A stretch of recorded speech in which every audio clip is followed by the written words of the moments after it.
साथियों नमस्कार। मेरा नाम प्रशांत शुक्ला है और आप हमारे डिजिटल मंच पर मौजूद हैं। साथियों, क्या आपको पता है कि जिस दिन पूरे देश में अलग अलग राज्यों में उत्तर प्रदेश समेत पूरे देश में दंगे भड़क रहे थे या पत्थरबाजी हो रही थी, आगजनी हो रही थी, हिंसक प्रदर्शन हो रहे थे, या शॉर्ट में कहें कि जिस दिन हम और आप हिंदू मुस्लिम नफ़रत का लंच कर रहे थे, उस दिन बीजेपी क्या कर रही थी? क्या आपको पता है कि जब हम एक दूसरे के खिलाफ जहर उगल रहे थे तब बीजेपी क्या कर रही थी? क्या आपको पता है कि बीजेपी किस तरह से अपने एजेंडे पर काम करती है? क्या आपको पता है कि नफरती और सियासत की इस चकबंदी में कई लेयर में काम होता है?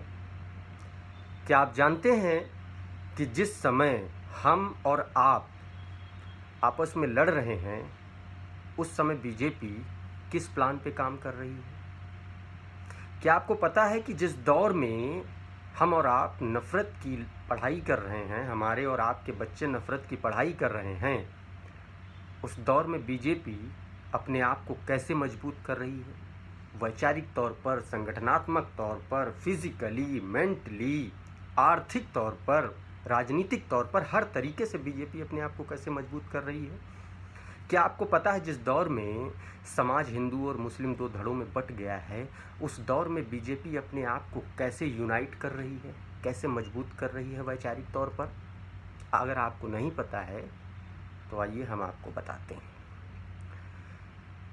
साथियों, सबको पता है कि शुक्रवार को पूरे देश में हिंसक प्रदर्शन हुए। उत्तर प्रदेश में भी हुए, प्रयागराज में हुआ, मुरादाबाद में हुआ, सहारनपुर में हुआ, कई शहरों में हुआ, कई ज़िलों में हुआ। अब उन पर गिरफ्तारियां चल रही हैं। लेकिन क्या आपको पता है कि जिस दिन जुम्मे की नमाज के बाद जिस दिन आप पत्थरबाजी कर रहे थे, आपके बच्चे पत्थरबाजी कर रहे थे, हिंदू समाज के लोग वो पत्थरबाजी और टीवी फुटेज और सोशल मीडिया पर वो वीडियोस देख करके जहन में नफरत भर रहे थे, उस वक्त बीजेपी क्या कर रही थी? बीजेपी के नेता क्या कर रहे थे? साथियों, उस वक्त बीजेपी उत्तर प्रदेश में अपने जिला स्तरीय और क्षेत्रीय कार्यालयों का उद्घाटन कर रही थी। बीजेपी एक लक्ष्य लेकर के चली है। बीजेपी उत्तर प्रदेश में 72 डिस्ट्रिक्ट लेवल के कार्यालय खोल रही है, जिसमें कुछ क्षेत्रीय कार्यालय भी शामिल हैं। और क्षेत्रीय कार्यालय ऐसे हैं जो अच्छे अच्छे होटल्स को फेल कर देंगे। सारी वर्ल्ड क्लास एमिनिटीज से सुसज्जित सब कुछ होगा, high speed internet, system, computer, laptop, सारी, मतलब अपने आप को फिजिबल बनाने के लिए ग्रास रूट लेवल तक बीजेपी काम कर रही है। डिजिटल सेना तैयार कर रही है। अमित शाह भी कई बार कह चुके हैं, बीजेपी नड्डा भी कहते रहते हैं डिजिटल सेना तैयार है। और डिजिटल सेना क्या करती है ये हम और आप जान रहे हैं। बीजेपी कहती है कि फ्रिंज एलिमेंट, तो फ्रिंज एलिमेंट वो कौन लोग हैं वो बताने की ज़रूरत नहीं है। वो क्या करते हैं, कैसे उकसाने का काम करते हैं, ये हमने देखा कि उत्तर प्रदेश में बीजेपी का एक विधायक कैसे उकसा रहा है। तो ये सो कॉल्ड फ्रिंज एलिमेंट जो हैं, जो खुद पार्टी कहती है ऐसे लोगों को, मैं उस पर नहीं जाऊंगा। मैं जाऊंगा बीजेपी किस तरीके से अपने आप को यूनाइट कर रही है, एकजुट कर रही है, सांगठनिक तौर पर मजबूत कर रही है, और हम और आप क्या कर रहे हैं। तो आप सोचिए, एक तरफ हिंसा हो रही थी, प्रयागराज में भयानक हिंसा हो रही थी, उससे कुछ किलोमीटर दूर पर गोरखपुर में एक शानदार क्षेत्रीय कार्यालय का उद्घाटन हो रहा था। बीजेपी के राष्ट्रीय अध्यक्ष जेपी नड्डा, उत्तर प्रदेश के मुख्यमंत्री योगी आदित्यनाथ, उप मुख्यमंत्री ब्रजेश पाठक और तमाम बीजेपी के प्रदेश स्तरीय और राष्ट्रीय स्तर के लीडरशिप मौजूद थी। वो अपने बीजेपी के कार्यालयों का उद्घाटन कर रहे थे। आपके बच्चे और हमारे बच्चे क्या कर रहे थे? आपके बच्चे सड़क पर पत्थर चला रहे थे। हमारे बच्चे और हमारे जैसे और आपके जैसे जो जहनी तौर पर जिनको पढ़ाई लिखाई से मतलब नहीं होता, या जो किसी एक विचार को ही लेकर के ढोते रहते हैं, जिनको कंस्ट्रक्टिव वे में सोचने का तरीका नहीं पता है, वो या तो पत्थर चला रहे थे या तो वो घर में बैठ करके आपके खिलाफ नफरती विचार पैदा कर रहे थे। ये चीज़ हो रही थी, अभी भी वो चल रहा है। आप टीवी पर बैठेंगे, प्राइम टाइम में देखेंगे, हिंदू मुस्लिम इसने उसको पटक दिया, इसने उसको मार दिया, इसने उसको धो दिया, इस तरीके की चीज़ें प्राइम टाइम में आपको रोज़ मिल जाएंगी और वो चलता रहता है। तो ये क्या है? ये एक सेट एजेंडा है जिसके तहत सियासत अपना काम करती है।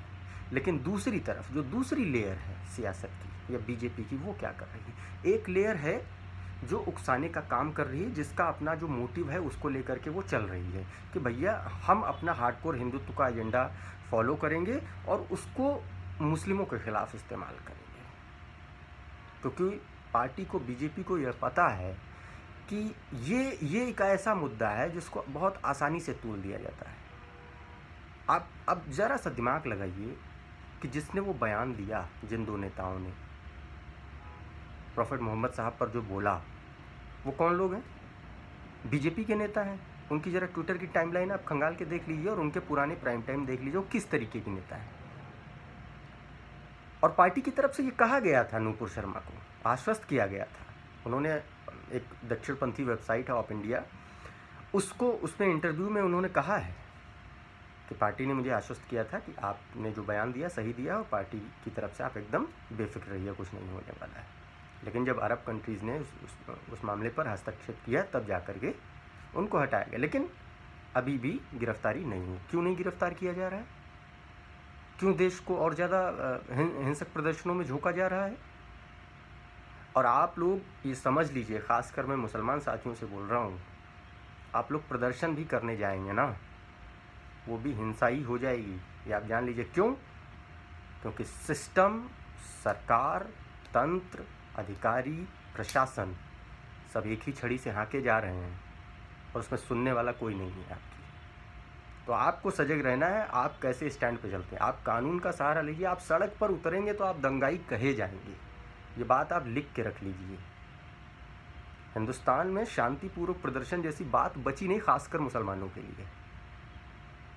तो आपको ये समझना पड़ेगा हम क्या कर रहे हैं, बीजेपी क्या कर रही है। बीजेपी 144 सीटों पर, लोकसभा की सीटों पर प्लान तैयार कर रही है कि कैसे वो जीतना है, जो 2019 में बेहद कम मार्जिन से वो हार गई थी। बीजेपी साउथ की 120 सीटों पर अपना प्लान तैयार कर रही, पार्टियों को जोड़ रही है, पार्टियों के नेताओं को तोड़ रही है, ग्रासरूट लेवल पर काम चल रहा है। लेकिन हम और आप क्या कर रहे हैं? हम आपके खिलाफ नफरत बो रहे हैं, लिख रहे हैं, पढ़ रहे हैं, बोल रहे हैं, जहर उगल रहे हैं, आप हमारे खिलाफ। इसका कोई अंत नहीं है। इसका अंत यही है कि आपको सियासत की पैंतरेबाजी समझनी पड़ेगी। और इसमें सिर्फ बीजेपी नहीं है, इसमें विपक्षी पार्टियां भी शामिल हैं। सबके अपने अपने हित हैं। लेकिन आप जब एक न्यूट्रल पर्सपेक्टिव से आप उसको देखेंगे, तब आपको समझ में आएगा कि दरअसल हम और आप क्यों फालतू के पचड़े में पड़ करके लड़ रहे हैं और एक दूसरे से दुश्मनी मोल ले रहे हैं। वो भी तब जब किसी बगल में अब्दुल की दुकान है और उसके बगल में अमन की दुकान है। उस दौर में हम और आप एक दूसरे पर नफ़रत का माहौल खुद बना रहे हैं और नफ़रत के शिकार खुद हो भी रहे हैं। तो आपको ये समझना पड़ेगा। धन्यवाद।